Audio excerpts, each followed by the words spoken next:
Om Tat Sat.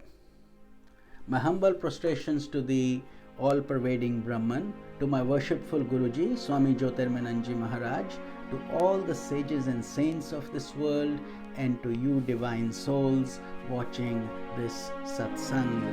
Today we will be studying Sutra number 32 of the Samadhi Pad from the Yoga Sutras of Patanjali, commentary by Swami Jyotirmananda, narrated by Swami Nikhilananda. So the sutra is Tad Pratishthed Artham Eka Tattva Abhyasaha.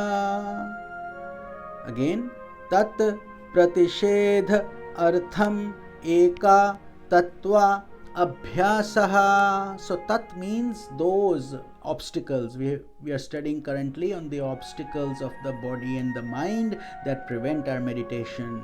Pratishedha Artham means for removing. Eka, one. Tattva is the object of meditation. Abhyasa, repeated effort. So sage Patanjali then says, to remove those obstacles and mental distractions, one should repeatedly practice meditation on one object. So what is the explanation? Since the mind is not one-pointed, it is distracted. So it's going everywhere, and therefore sticking it to one object is the recommendation. When the mind is allowed to come under the sway of Rajas and Tamas, Rajas is activity, Tamas is inertia, and these are the principles of distraction and darkness, it continues to intensify the negative impressions of the kleshas or afflictions, and under the influence of negative thoughts and impure sentiments, one creates various obstacles on the path of yoga. So these obstacles get worse if we are not careful and we don't know how to bypass them. But by repeated effort and concentration, repeated effort, that's what Patanjali is saying. You have to keep doing it to learn better. An aspirant brings about one-pointedness in his mind. That stage is called dharana, to keep repeating that one-pointed thought. As sattva, the principle of harmony, begins to dominate the mind, there is a healthy flow of prana in the body. So just know, sattva is your friend, rajas and tamas are not your friends when you are meditating. So any activity, restlessness has to be calmed down at that point. This results in a psycho-physical balance which removes numerous obstacles in one's life. When sattva increases, many good things happen, but you have to be, and you can consciously create that, which is what Patanjali Maharaj is teaching us, if we are able to concentrate and do it in a rhythmic and dedicated manner. This paves the way for spiritual advancement.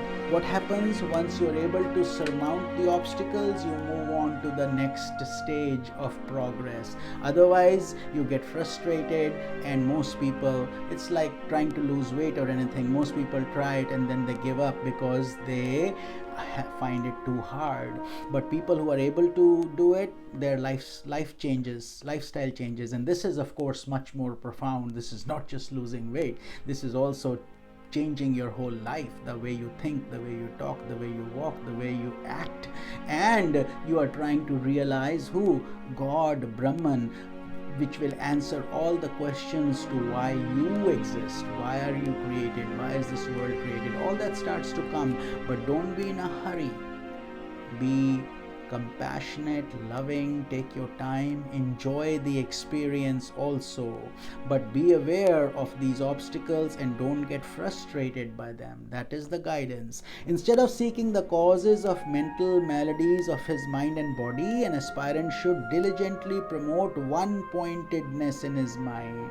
Remember that other sutra we talked where you're concentrating through the magnifying glass, holding a piece of paper, and the sun rays will burn the paper? That level of abhyasa is required. That is the concentration. So these will be outlined more in the following sutras that we will be discussing. But the obstacles and their effects in the mind are caused by mental impurities that are known as mala. Mala is dust that has accumulated in our inside and we need to clean it up. A yogi must conduct himself in his daily life with a cultured attitude in order to remove the various forms of distractions, mala. And what are they? They are things like attachment, jealousy, cruelty, hatred, animosity, revengefulness, and other morbid thoughts or sentiments. The following sutra describes a method that can affect this removal. So then Sage Patanjali is guiding us that how, we have all these impurities, they are called malas, and unless we cleanse them, we are not going to go very far in spirituality. So when we have to be totally holy, things like attachment, jealousy, cruelty, hatred, revenge, all these things are dragging us down from our yogic path and from our meditation practice. So it's very important we understand this fully. If we are walking on this path, we have to holistically cleanse ourselves through removing all these impurities. But we have to do it slowly. It's like a spiral. Rome is not built in a day, so all these habits and these traits that we have accumulated over a long time are not going to instantly get pure and removed. So we have to constantly practice at it, but we will get better with it if we are firm and dedicated on this practice. This is Swami Nikhilananda. Om Tat Sat.